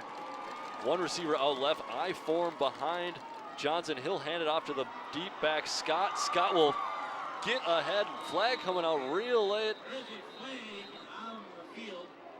And nice job by Scott picking up that 4th down. Yeah, it looked like it was about to be stuff and then switch the downs, but because this is not 4th and short right here. Looks like just doing an excellent job. Just kind of squirts it for the first down if it holds up. And we are going to have a hold. A real late hold came in on that play, and that is not what you need for Mahtomedi. As that play was just about over, I think, when that flag came out, and that was really costly. Turns that 4th down and 5 conversion into a 4th and 11. Yeah, so I would be really shocked to see if Johnson kind of going under center. I think you got to keep him in shotgun. And he will, in fact, go to that shotgun. Voyen and another receiver out left. Scott immediately to the left of Johnson. He'll roll to the left, throw back right. And they'll do that screen. He's got a lot of space. And that is going to be close, but it looks like the Zephyrs will have the first. You know, this defensive line for the Polars has been aggressive all night. They've been able to get a lot of pressure on Johnson, and that time the Zephyrs elect to go with the screen. That is more of a defensive specialist. Caleb Siekmeyer coming down with that pass. Good linebacker D-line on this Zephyr football team, getting a rare catch as a great screen. You said that in the first half that they might want to try that out. I think this is about the first one we've seen. Yep, for sure. But it may not be the last after that big conversion. I don't know if they're waiting, you know, until they absolutely needed him to pull him out. Yeah, Maybe it was a not, good time to pull it out in that in situation. Absolutely. So huge 4th down conversion, 4th and 11. And for the Polars, that is a little demoralizing. As Tumbleson will take the handoff. And I like that call. Yep. After the big screen, handing it to Tumbleson to start off the drive. You know, maybe the Polar defense a little disappointed with the last play. Thought they had something, hand it off to Tumbleson and wake them back up a little bit. Yeah, I want to see the Zephyrs kind of maintain running kind of like trips to the left or to one side, because they're kind of opening up holes more in this defense. And that was one of the reasons why Tumbleson had such a successful run that last down. Well, as you called it, partner, trips to the left-hand side, one back underneath. It will go to Tumbleson, so a bit of a decoy, but that was a 2nd and short. And Tumbleson tumbled, rumbled, and bumbled his way for that 1st down. And so Mahtomedi is on the march. Yeah, this is exactly what you need if you're Mahtomedi. You needed to get the ball and you needed to score. You need to get a touchdown here.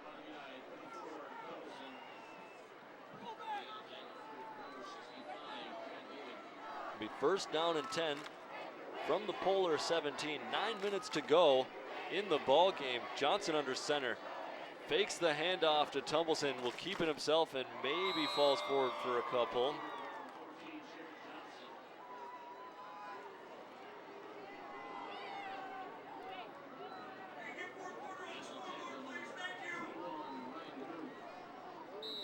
And it looks like that will be a 2-yard gain.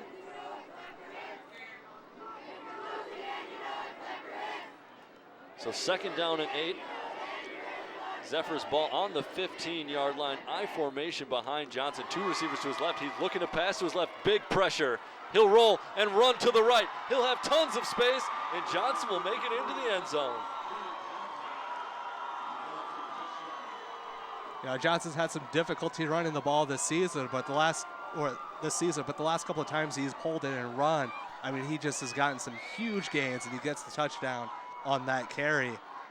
Yeah, and once again, the defensive line getting pressure and kind of just forces him to go to that side, and he's just able to scramble ahead, and then he'll get the touchdown. Yeah, 54, Miguel Urbina coming in there untouched. Big 79, Jake Jeska also has been a menace all night on that D line for the Polars.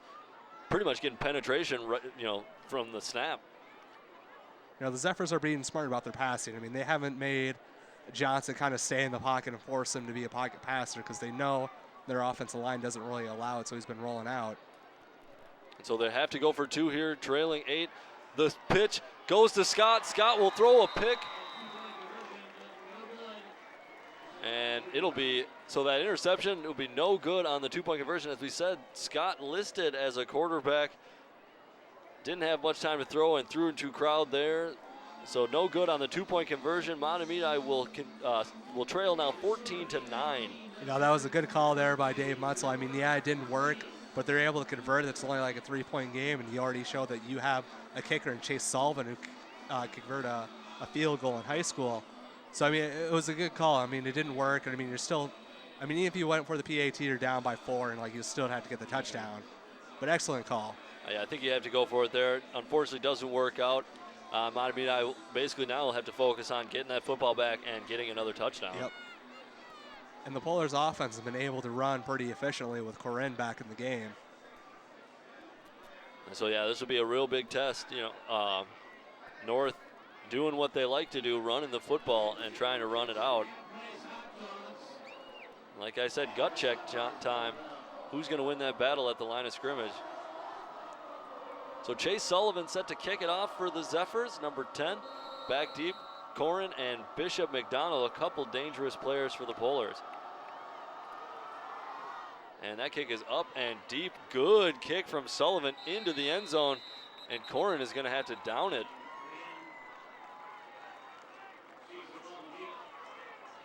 Pretty good kick there by Chase Sullivan. I mean, making sure that this offense for the Polars start on their own 20. I mean, they've had some success running back the ball on kickoff returns, but this time they'll start from their own 20. So that's a positive out of the special teams for Mahtomedi, giving their defense good position to try and stop North. So about 8:18 left to go in this one. Still plenty of time here for the Zephyrs, but they need to get a defensive stop. Both teams with all 3 timeouts. Corin gets the handoff. And he'll go right and pick up a couple yards. Looking to be about 3. Yeah, you knew start this possession that their playmakers were going to get the ball, and Corinne, sure enough, gets it. But good job by the Zephyrs kind of stretching that out and making sure that he's only able to get 3. It's in fact 2nd and 7. Bothwell from the behind center. He'll give off to Odeyemi. Odeyemi goes off tackle for once, and he'll be brought down after yard, maybe 2.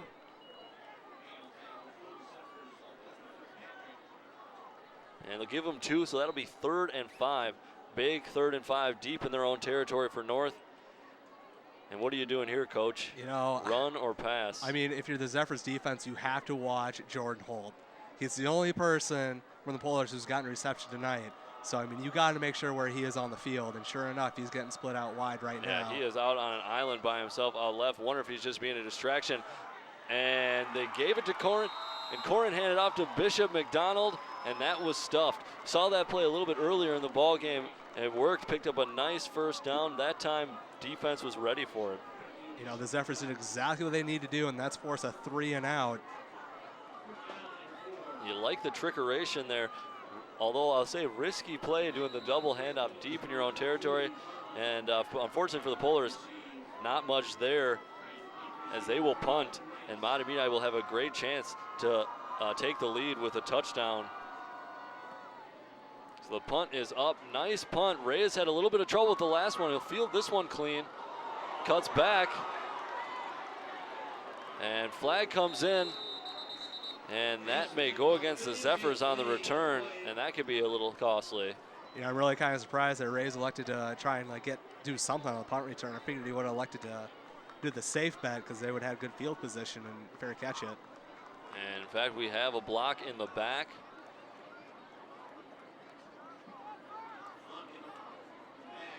And that will be costly yardage for the Zephyrs, who are trying to take the lead here with just under 6.5 to go in the ball game. Yeah, on the Zephyrs' last possession, they've been doing a good job of moving the ball and moving the chains because it kind of started deep in their own territory the last possession. And they did a good job moving that. So with the penalty, 1st and 10 from their own 28. Johnson under center. 2 backs behind him, 2 receivers to his right. Drops back to pass, looks to his right, looks deep. He's got a man. What an adjustment in the air and a catch by Boyan, number 9.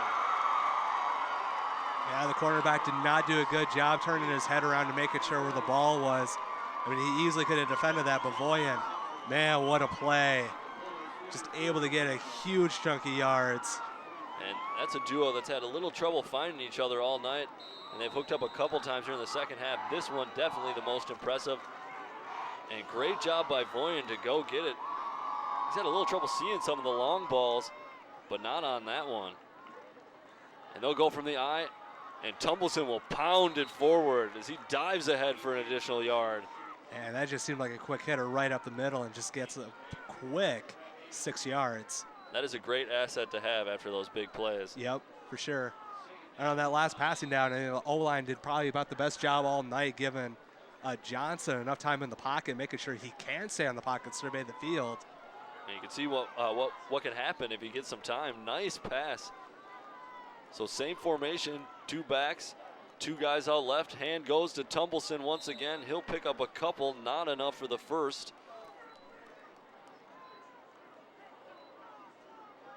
It'll be about 3rd and 2. And with Mahtomedi down 5, got to be going for it here on 4th down. Down 5, sure. 5 minutes left to go. You know, they're in about a 3rd and 2, so I mean, it's not time to panic yet. You know you're in 4th down territory, down by 5. It always helps everyone kind of relax knowing that you have 2 downs to work with, especially in these short yardage situations. Yep. So 3rd down 2, I form, 1 receiver to the left, 2 tight ends in, and Tumbleson will get it right up the middle once again, and this is going to be close. 3 straight runs for Tumbleson. They know who their playmakers are on the Mahtomedi High bench. You got to wonder if he's short. You just turn around and give it to him once again. They've snuck it a couple times with Johnson. I think that's a smart play, is definitely do like a quarterback sneak, but it puts so much pressure on your center to make sure that nose tackle goes back an inch or 2. Seems a little crazy to kind of run the same play 4 times in a row, but Tumbleson not really one for negative yardage. So that's kind of my thinking. He's always falling down forward, and even though it's like a 2-yard gain, I mean, that's still better than a 2-yard loss. Absolutely. Well, it looks like they get the first down, so they don't even need that 2 yards right now. And I'd be pretty surprised if they hand it off to Tumbleson here. But they'll do the similar formation. 2 receivers out to the right. I form behind Johnson, who's under center. He'll look to pass now, and he'll swing it out to Scott out of the backfield. Nice job of Scott hanging on to the football as he is brought down immediately. No gain, but nice job of hanging on to the ball by number 6. Yeah, once again, the defensive line just kind of doesn't give Johnson hardly any time.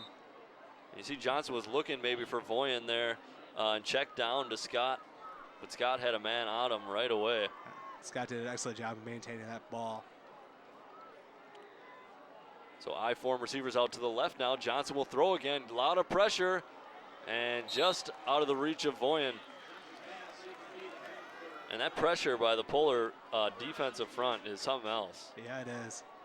Johnson should have kind of rolled out a bit. I mean, the ball was there if he could just able to place it correctly, but just missed through. A couple of big bodies up there. 77 Seth Jorgensen goes to 6'4", 289. Also does play a little center on the O-line. I kind of wonder if Mahtomedi is going to get a little conservative on this third down, just try to get some positive yards to make it easier on fourth down. And we will have a timeout.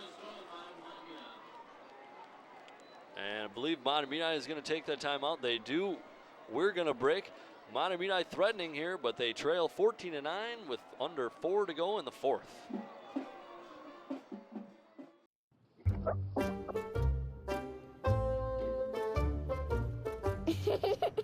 Sometimes all it takes to be a dad is remembering how to be a kid again. Take time to be a dad today. We're ready to resume here. North St. Paul at homecoming here for North. Mahtomedi with the big third down and long. Johnson rolls out to the left, throws it up. Bishop McDonald's going to be there for the pick. His second of the game. He makes a man miss. He cuts inside. He's got some blocks. He's going to go. He's going to go. He's going. There's no laundry on the field. Bishop McDonald. Oh, and hold on just a minute. There is some laundry on the field. All the way back on the 20-yard line. And I think that is a flag. And Man. That might be McDonald's second interception for a touchdown taken back. Man, how upset are you if that happens like a second time tonight? Well, you got a touchdown taken away from you. Not only that, that's going to be, if that is not on the return, if that's some sort of defensive penalty, it could be an automatic first down, keep that Zephyr drive going. This is a big time decision here for the Stripes. And it is a block in the back now. That will be on the return. But what a play. So we'll just sit back and take another look at that one. McDonald looking like a receiver. Now he's looking like one heck of a running back after that.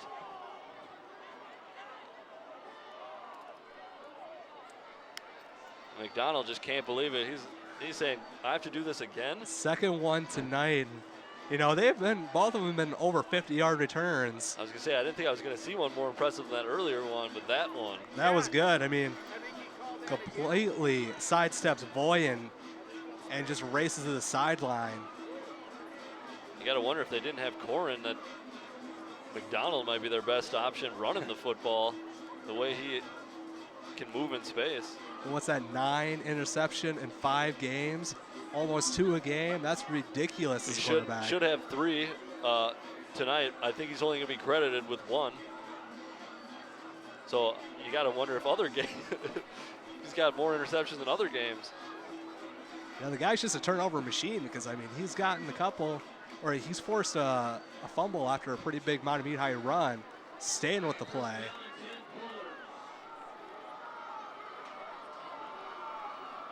So North will take over the ball after the big interception. And Odeyemi will get the ball. He'll get knocked, but that'll be after a nice gain and a first down. And so the Polars, all they have to do is run out the clock here. Mahtomedi sitting on 2 timeouts. Odeyemi does go out of bounds there, unfortunately. But I don't know if he had much of a choice. Did get a nice pickup. Yeah, he just got absolutely drilled on the sideline to get out of bounds. But yeah, you definitely want to stay in this late in the game, nurse this lead.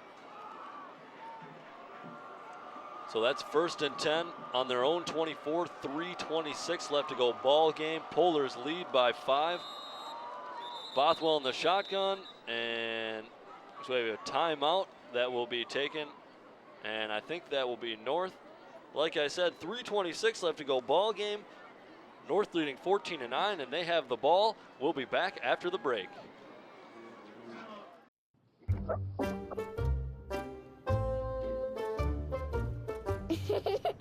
Sometimes all it takes to be a dad is remembering how to be a kid again. Take time to be a dad today. And we're back here in North St. Paul for North's homecoming. Gotta say, wonderful crowd out there tonight. And we've got a heck of a ball game winding down for you. North with the football, give it off to Corinne. And he will stay up, keep his legs churning, and he'll pick up some good additional yardage. And that's an important 8-yard clip he just ran off on first down. Coach Metzel alluded to, the Zephyrs coach, that he wanted to limit the big plays coming from the Polars, but man, he's been burned by McDonald, and Corinne doing an excellent job of running the ball here in this second half. And Mahtomedi just hasn't had an answer. And I'm guessing when he said he wanted to limit the playmakers, he was probably specifically referring to McDonald and Corinne. So second down and short for North, looking to run out the clock. Give off, sweep to Corinne. He'll have enough for the first. And so Mahtomedi with only 2 timeouts are going to have to play some serious clock management here. The clock will stop as the sticks move. Zephyrs will not take a timeout quite yet. Clock is now running again.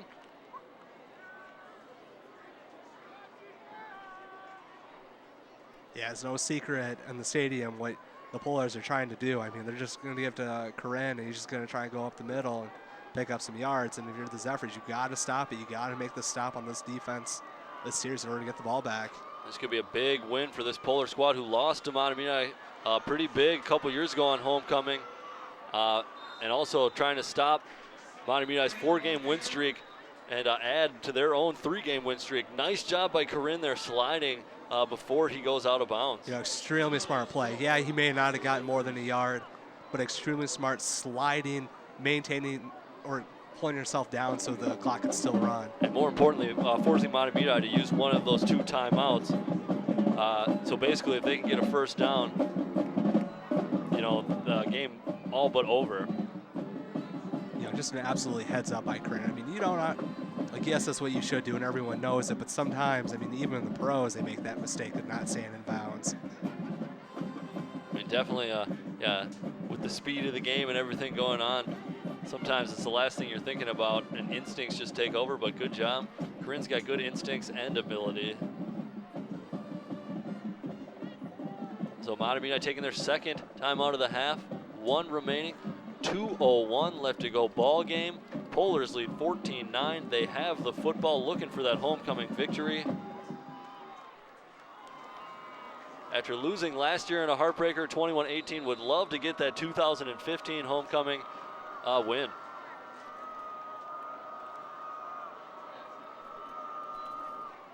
So pitch goes out to Corin, and he cuts inside. And he will pick up a good chunk of yardage, but be short of that first down. And it looks like he got about 5. I think that'll bring up a 3rd and 4. Another pitch outside to Corinne, and just does a good job of cutting up the field. And it looks like they are determined to kind of get the ball to Corinne here. It's kind of interesting. Coach Dave Mutzel kind of holding that last timeout, making sure what's going to happen here. Yeah, I didn't even notice that. This is going to be the ball game right here, folks. So 3rd down, 3 yards to go. Receiver out left. Odeyemi gets the handoff, and he'll get that first down. So Odeyemi gets the first. And the clock will stop as the sticks move. Not sure if Coach Mustel is going to take a timeout. Odeyemi has been reliable for the Polars, just able to pick up the short yards, but that one was a little bit longer than what he was used to. Just able to convert and move the sticks. You got to wonder if they're cued in on Corinne there. Mustel chooses not to use his last timeout, and it looks like this one is all but over, as Bothwell will hand off to Odeyemi again. And that was a nearly disastrous play. Nice job of Odeyemi holding on to the football. And Mahtomedi will, in fact, now use that last timeout. 41.6 seconds remaining, trailing 5. North North St. Paul is just a couple of knees away from winning their 4th straight and winning this homecoming matchup. Even with that timeout in the bank, you got to think maybe just, take a knee, let them burn that last timeout. Yeah, for sure. Because I think you'd have enough downs to work with. Oh, yeah. That play was almost blown up, and the ball could have come loose.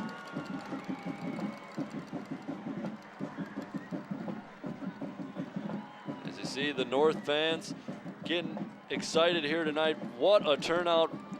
North coming out in full force. Great to see the atmosphere on a homecoming. Beautiful night here in late September, Minnesota. Sweating up here in the booth, wearing a sweatshirt.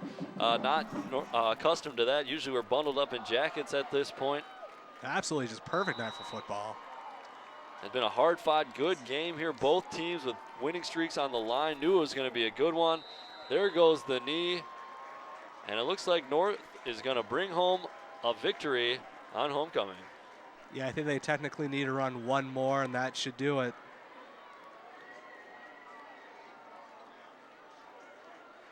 So maybe could have been a little more lopsided had a couple of those Bishop McDonald interceptions not been called back.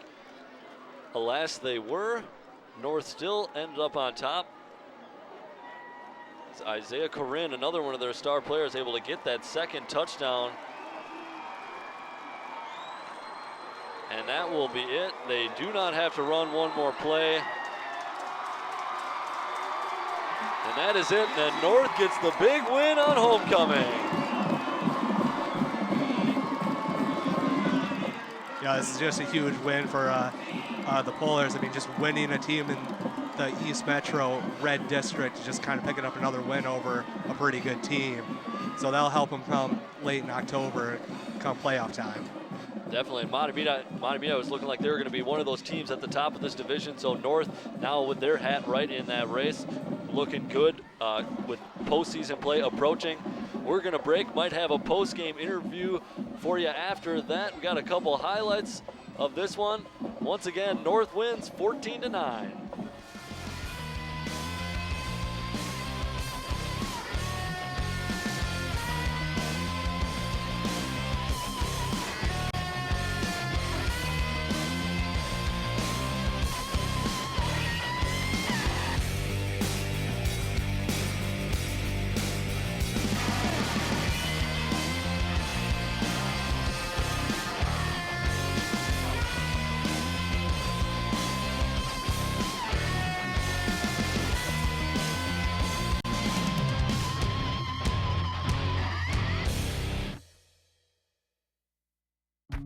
People think I'm trash, but they're wrong.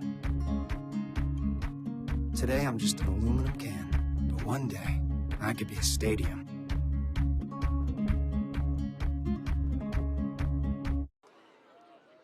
Hello, welcome back. I'm joined with Coach Eric Longton, head coach of the North St. Paul Pullers. Coach, this is a pretty big win. What does it mean for you? Well, this is a huge win for us. You talk about program wins, one that can maybe turn the corner for you. This is one that does. I mean, we've been preaching it all week. We know we've been pretty good. We know we've been getting after it. It's just that we really hadn't beaten anybody of any substance. We'd never beat these guys. It's homecoming. Kids played great. I mean, it's a great feeling. I know this is a great win, but I know you're thinking about next week. How do you kind of maintain this intensity going forward in the season? Well, we kind of take the mantra that you're going to do your job. We just kind of do your job and we'll win. And so we're going to go back. We'll try to refocus them on Monday. And, now we've been selling that there's something special. We want something special to happen. And that's what we're just going to keep on selling that. And hopefully they'll buy in. Hastings, we got two tough games, Hastings and Cottage Grove, both solid football teams. And we're going to have our work cut out for us. On those Bishop McDonald's interceptions, how frustrating was it to see both those called back? Well, the first one was really tough. I mean, I'll take a look, but I mean, it was like, I don't know, that was just huge. That was deflating. But we went into halftime and we told them, we're going to get it back. We're going to get another one, and of course we did. We just we're always playing the next play. That's what we're trying to do, play the next play and get after it. So, yeah. Well, Coach, good job on the win. Congratulations. Go and celebrate with your team. I'm Michael Lawrence, and this has been TV 19 Sports. Thank you for watching.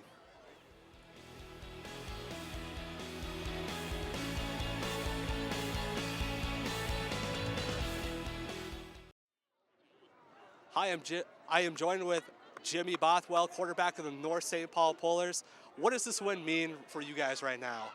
It's a huge program win. You know, it puts us at third in the conference and third in the section.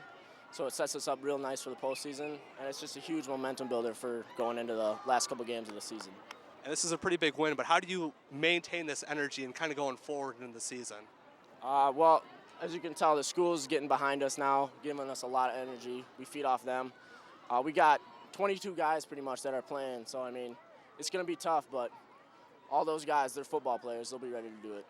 You know, I know you're mostly on offense, quarterback, but how deflating was it to see those 2 interceptions called back when they could have been touchdowns for you guys? Oh, those are huge calls, but, you know, we battled through it, and, you know, we just didn't let it affect us, and we pulled through in the end.